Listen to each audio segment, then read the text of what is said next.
네, 여러분 안녕하세요. 뉴스입니다. 술 없이는 일이 안 되는 윤석열. 지난 대선 기간 동안에도 그랬고 당선이 되고 나서도 윤석열에게 늘 따라다니는 주어는 술입니다. 그래서일까요?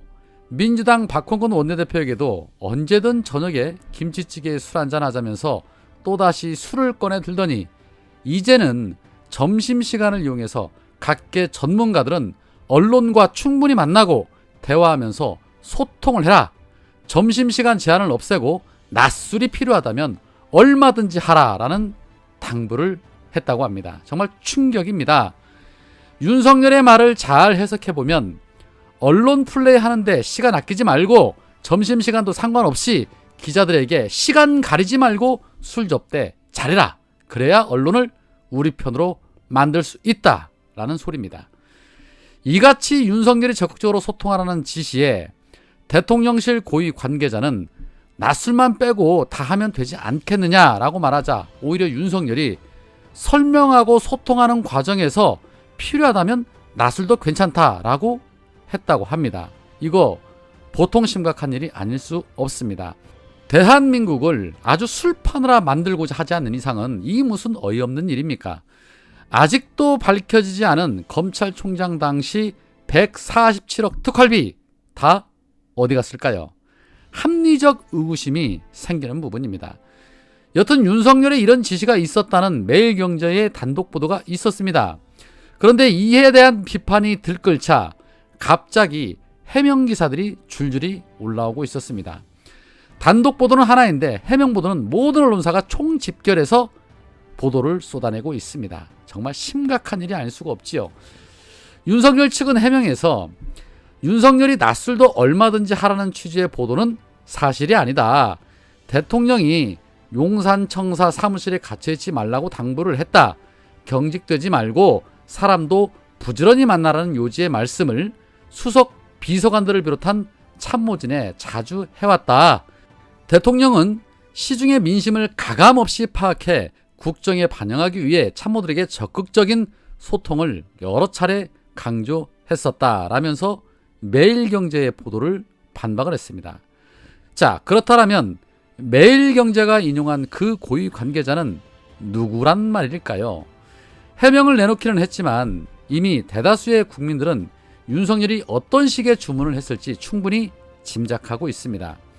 윤석열이 이렇듯 적극적으로 소통하라는 것은 현재 여소야대의 불리한 국면에서 자신이 추진하고자 하는 방향으로 가지 못하고 민주당이 발목을 잡을 때 언론들이 적극 나서서 홍보하고 국민들을 선동해라 라는 뜻인 겁니다.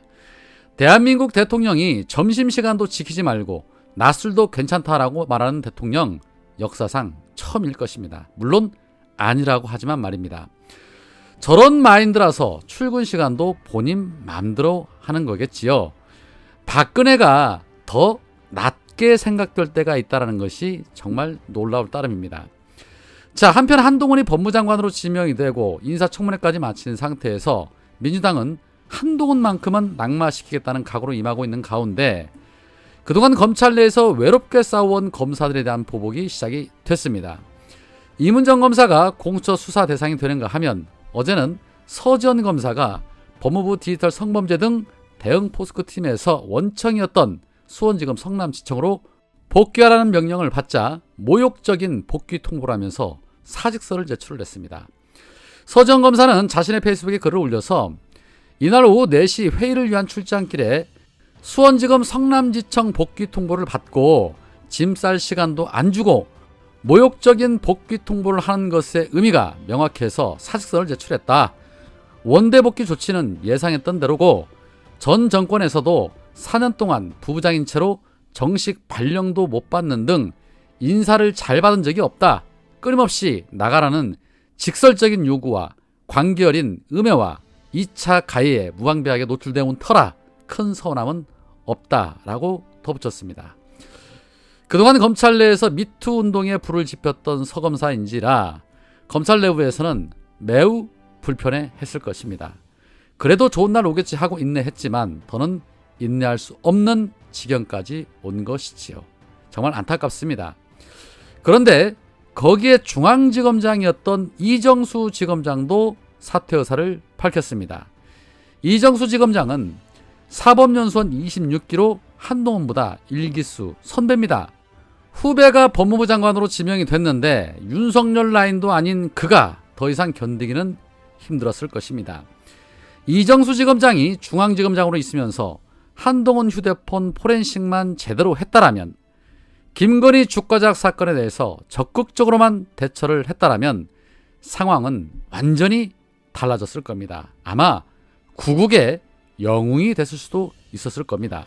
그리고 대선의 향방도 확 달라졌을 것입니다. 그러나 어디 검찰 내부의 권력이 저들에게 있는 이상 본인의 앞날을 걸고 쉬웠겠습니까? 안 봐도 뻔한 일이죠. 검찰 내부에서 아무리 발버둥 쳐도 거대한 검찰 조직이라는 산 앞에서 원칙과 소신을 내세우기는 쉽지 않았을 것입니다. 거기에 이제 한동훈까지 장관으로 오는데 버틸 수가 없죠. 결국 윤석열과 한동훈이 권력을 잡은 이상 자신들에게 조금이라도 반항을 하는 검사들을 암묵적으로 쳐내고 있는 것입니다. 앞으로 정말 보통 일 아닙니다. 민주당은 죽기를 각오하고 검찰개혁 마무리해야 합니다. 조정식 의원 국회의장으로 선출하고 마무리 못한 입법안들 반드시 마무리해야 합니다. 그렇지 않으면 지금보다 더 심각한 상황이 닥칠 겁니다. 윤석열 옆을 채운 사람들 전부 검사 출신들입니다. 검찰공화국은 이미 현실이 됐습니다. 우리가 정권을 뺏겼다고 좌절하고 낙마하고 있을 시간이 없다라는 겁니다. 자, 한편 연일 이재명 후보 때리기와 조롱을 일삼는 게 본인의 일이라고 착각하며 각을 세우고 있는 국힘당 대표 이준석에게 이재명 후보가 시원하게 한 방 날렸습니다. 이재명 후보는 홍대 앞에서 진행한 송영길 후보와의 번개 모임에서 국민들이 민주당을 비난하는 것은 당연하지만 최소한 국민의힘이 할 소리는 아니다. 만약에 우리 당 대표가 성상납을 받았다면 당이 해체됐을 것이다 라고 말하면서 우회적으로 이준석을 강하게 후려쳤습니다. 그러면서 우리는 성적인 말로 신체 접촉으로 문제가 생기면 과감하게 제명하고 사과하고 있다. 국힘당은 뇌물 받아먹고 찻대기로 정치 자금을 받아먹은 당, 국정농단으로 역사 뒤안길로 퇴장한 세력이다. 적반하장과 후한무치를 합쳐 적반무치당이라고 한다. 지난 대선에서 네거티브 하지 않으려고 가만히 있었더니 누구를 가만히로 아는 것 같다.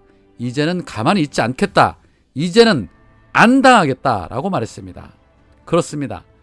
가만히 있으면 국민들 역시도 잘못이 있어서 가만히 있는 줄로 압니다. 진실은 가만히 있는다고 해서 알려지는 게 아닙니다. 이제는 저들보다 더 강하게 나가야 합니다. 가만히 계시면 안 되죠.